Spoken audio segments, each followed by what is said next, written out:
למי שחשוב נוחות, אז נכון, הוא לא יקבל את זה.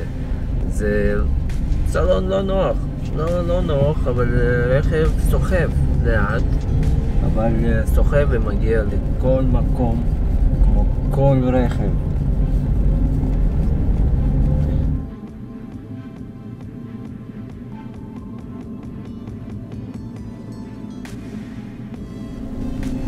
אז פיז'ו 107 רכב לצעירים ורכב למי שרוצה באמת לחסוך. זה באמת לחסוך פי 2 יותר מהרכב הרגיל, 1600. 1000 סמ"ק, 69 כוח סוס, 5.5 ליטר ל-100 בעיר.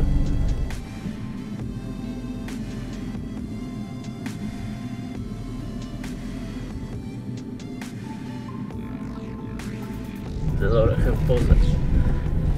זה לא רכב פוזה. ממש לא.